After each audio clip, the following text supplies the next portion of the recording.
why did you come to Japan? So I think it's quite a unique story. Yeah, I built an Instagram channel that I had like almost 12,000 followers back then. And from that... Welcome to JP Challengers. Today I'm talking to a young Vietnamese woman who's been making bold moves in Japan. While many hesitate to take on challenges in Japan, but she's been going all in.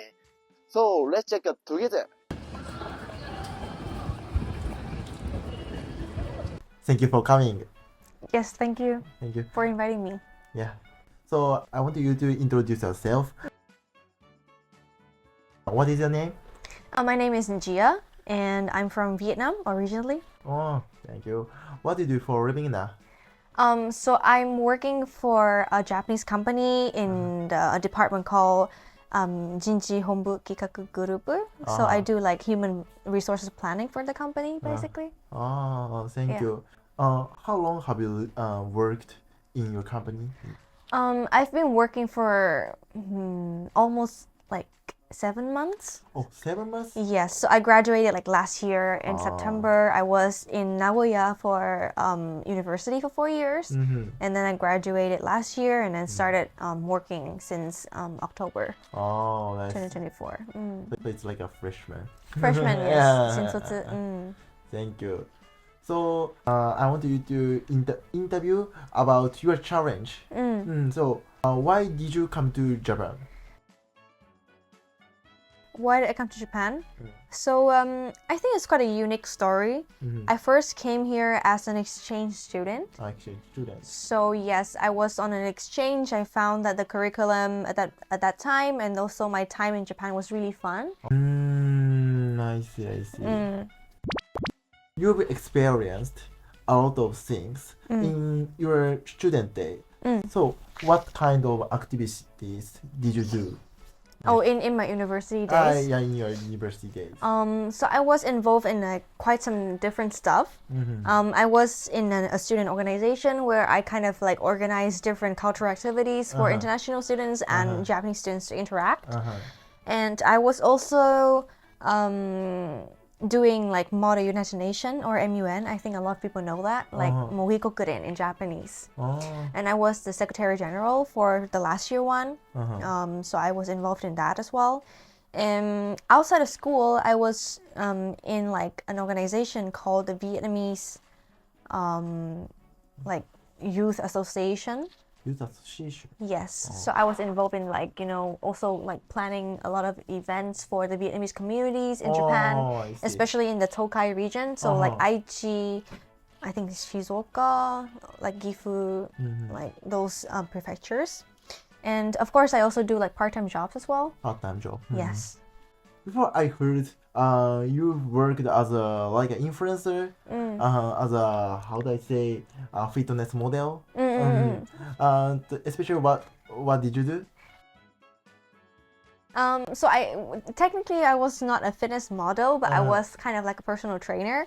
So that was the time 2020, like everyone was like staying at home and experiencing COVID. So I had a lot of free time and I was like, okay, I have some experience working, exercising at home, and I also know how to eat in a sense that you can, build a diet for you to maintain your body. So yeah, I built an Instagram channel that I had like almost 12,000 followers back then. And from that page, I was able to interact with a lot of like students. They contacted me and they asked me if I can build, like an exercise and workout plan for them. So that they can get their dream body in like 1 or 2 months. So that's what I did when I was a student in Japan and in Vietnam. That's awesome. Some people are trying to be like an influencer, but it's difficult. Why did you succeed? I guess it's because of the consistency. I mean, I used to try to post almost every single day and kind of figure out what kind of post is trending or caught people's attentions. So I didn't really give up because maybe for the first 3 or 4 months I didn't really get a lot of like new followers. But I keep trying like different contents, trying to find like things that are people are looking for at that moment, and I put it into my own content. So that's how I start gaining like more and more followers and start getting more and more clients coming to me and asking for, you know, the diet plans and whatsoever. So I think for me, because I don't have like the creativity or like creative background, that's why I think consistency is one of the most important key for me to kind of grow my audience and get more followers. Thank you. It's essential. So you've experienced a lot of things, maybe as an influencer, as a student, as a part-time worker. Yeah. What are the good things about coming to Japan? That's a hard question. I think now that I start working, one of the most exciting thing for me is that I actually start knowing how to speak Japanese well and kind of like have, for example, negotiations with clients and know how like the Japanese business culture and manner works. So I think that's one of like, you know, like one of the very, very big learning point for me. And that is very exciting. On the other hand, what was the most difficult challenges to overcome in Japan? The language. I would say the language. Because I'm not the most active person in terms of learning language. I don't really like sit down and kind of like, you know, pick up my pen and start writing new words or whatsoever. So for me, for the past 4 years, Japanese must be one of the biggest challenge. But then when I start working, I had to, you know, like pull myself out of my comfort zone and start having like conversation or like actually trying to understand what my colleagues were trying to say in business meetings. So that's when I feel like, oh, that was the biggest challenge that I overcome. Another thing, not really, you know, important, I would say, but overcoming the administrative work in Japan is so much of a challenge. Like, there are so many paperwork that you have to complete. Like, for example, if you go to Nagoya, to Tokyo, like a hikoshi, like moving out, moving in procedures, you need to fill in at least 10 types of paperwork. And that takes so much time. So yeah, that's something I need to adapt to if I want to stay here. Or maybe the government can, you know, kind of like change a little bit so that it's easier for people like us. Yeah. Yeah, I think in the future foreigner residents are increasing, I think, in Japan. So that's why Japanese government should be much kinder. Much kinder. Yeah, I think so too. Before you lived in Nagoya as a student, but now you moved to Tokyo to work. So why did you choose Tokyo for workplace? Yeah, I mean, Tokyo is just such a metropolitan city. My image of Tokyo is like full of opportunities. Yes. So I feel like it's more international in a sense. There are so many types of like people here. It's like a big city, so there are way more, you know, chances for you to get a job. And there's also, I think there are so many other communities that I can be in Tokyo, and that is the biggest reason why. And I do think that when you're young, it's just better to live in a big city so that you can, you know, experience what it's like to be in a hustle world, I guess. Like, for me, that's very important. Yeah, I mean, technically or basically, it's just there are so like much more things to do compared to Nagoya.